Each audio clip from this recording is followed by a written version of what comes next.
Hi guys, and welcome to your daily tarot reading for Saturday the 20th of March 2021. Thank you for joining me.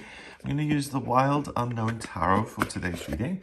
Let's see what these cards have to share and what the day is going to be about. So let's have a look.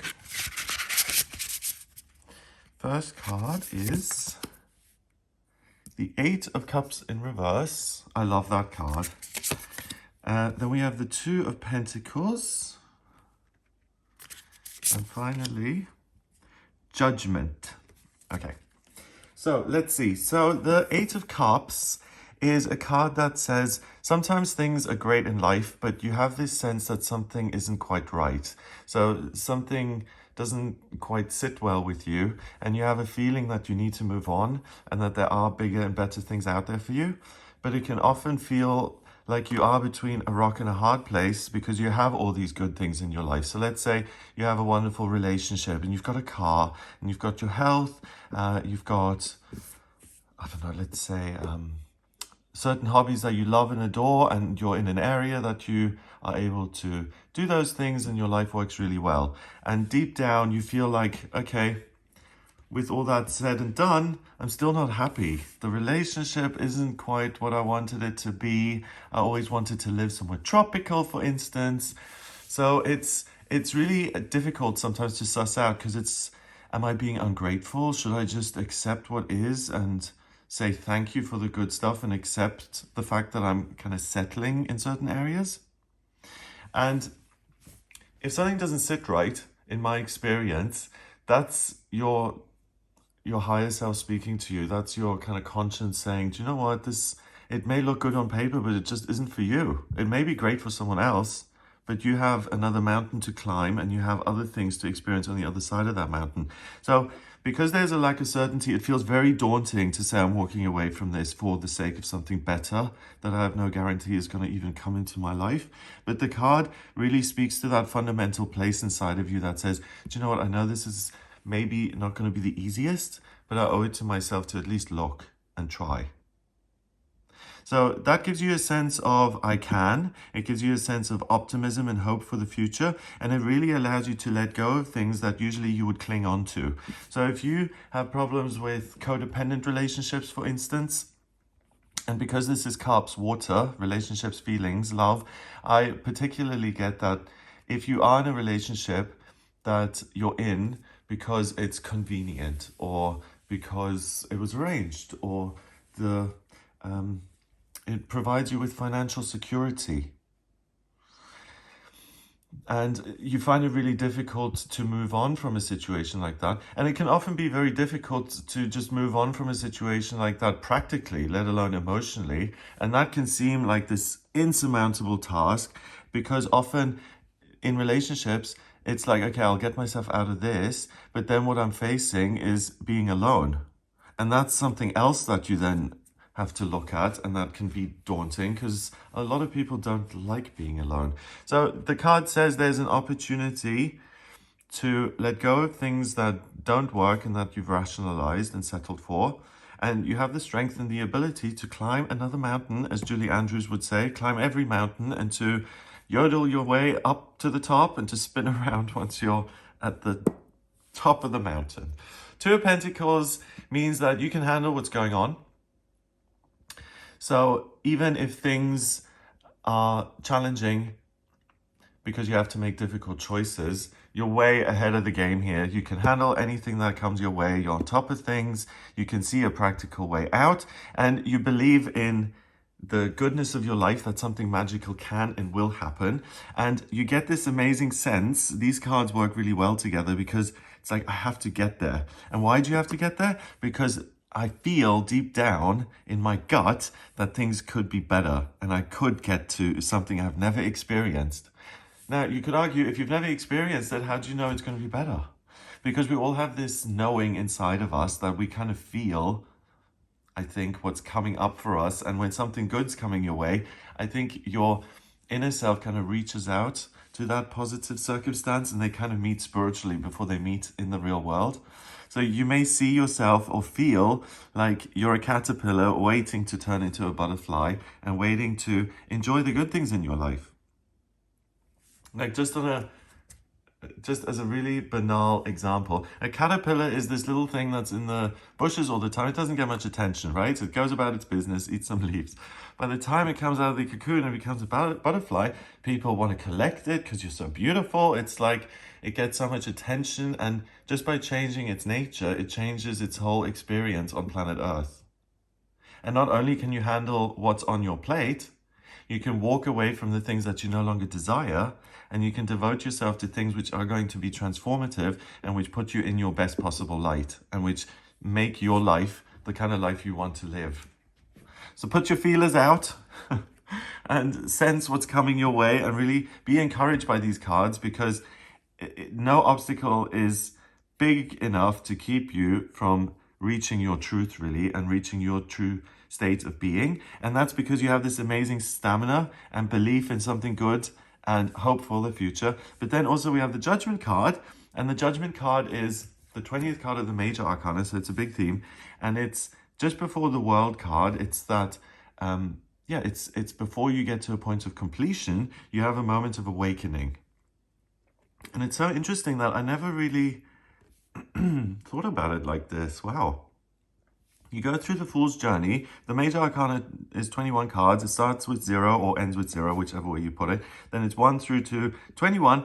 And it's often seen as this narrative, Fool's Journey. It's an easy way to remember it. There's a great book on this called 78 Degrees of Wisdom. It's a book on the tarot. I love it.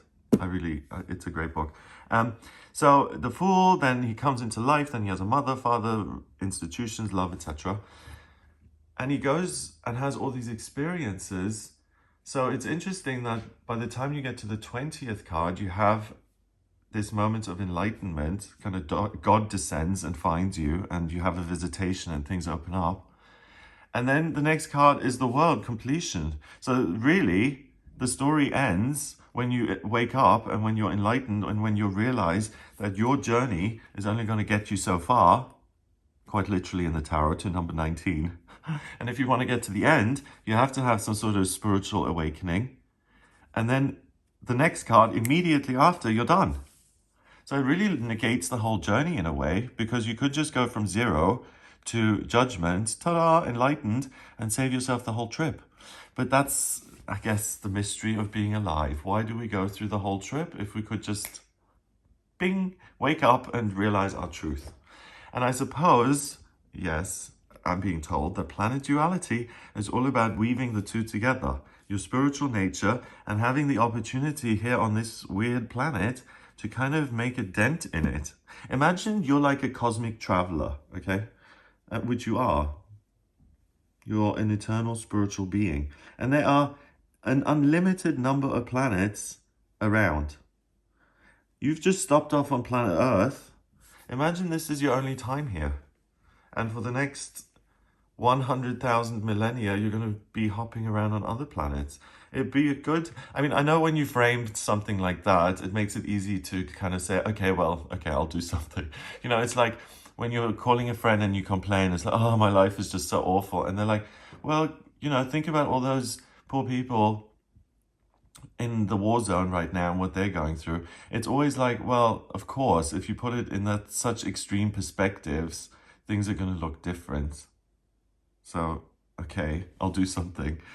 But I think it's really helpful to realize that today, because you have this inner knowing that says, keep going. You can transform your life. And is that yourself who has been on the Fool's Journey and tried to make it happen? Or is it your higher self intervening and saying, hello, wake up time? And that's what allows you to say, I'm woke inside somehow. I'm enlightened. I'm awake. And that's really what's giving me hope to keep going. And that's what's going to transform me. It's the chicken or the egg. And really, it resides within you, but we don't always feel it. Is it because it wakes up? Or because you have some sort of moment of realization? Ultimately, you understand that something bigger is at work here, which wants you to live your life purpose and which wants you to transform into the person you've always wanted to be. And it would like to help you stop settling for things that you rationalize, which deep in your heart you know aren't right for you, and to really just there's nothing just about it. To really embrace your identity and to forget all the worldly stuff and to remember the really important thing that you may be here once or twice or 30 times or however many times, but this is it for this lifetime. And planet Earth may be just like one tube stop on the intergalactic underground. I don't know. So ultimately, the cards are saying, seize the day, you're not alone, you're being supported, you don't have to settle, and you can transform into whatever you want to be. Plus, work and money and your practical circumstances aren't going to be so demanding of your time and attention that you can't do this process. So you do have some kind of free time to think and to look at yourself, even if you are working full time. Number-wise, we've got 8 and 2 is 10. And 20 is 30. That's really interesting, these big numbers. 10 is do it. 20 is relationships. 30 is communication. And 33 is a master number, which is about the ascended masters. And that's really what I get. It's like, whatever you want to call this, God visits you, or you see an angel, or you get a gut feeling, or you have a dream, or a moment of enlightenment. It's different for everyone. For some people, for most people, I feel it's a gradual process of awakening. For some people, they really have these super intrusive interactions and visitations from spirit, and it wakes them up. Ultimately, it's a huge step in the right direction, and you're much stronger on your own path. So no one can really take you off that, and you're not at risk of being bamboozled or distracted. You're really, really connected with your experience, and you can really make great strides and transform things so that you feel empowered and strong, and that you realize that the value resides in you, not externally anywhere. So yeah, 30 reduces to 3 in numerology. 3 is about new beginnings and communication. And obviously once you transform and you're out of the cocoon, it's a new life, it's a new beginning. So get ready for that and just allow yourself to feel that inner fire that's guiding you in the right direction. Have a great day. If you would like a personal reading with me, please get in touch via my website. It's gregoryscott.com. On the front page, click on book your reading to audio reading with me. I use the tarot, astrology, and numerology in my readings. And if you have any questions about your work or your spiritual progress or enlightenment, what that would look like, career, relationships, if you have any big decisions to make, get in touch for a personal reading. I can have a look at your chart and your cards to see what's going on. If you like this video, then please give it a thumbs up, hit subscribe, and share the video online. Have an amazing day, and I'll speak to you tomorrow.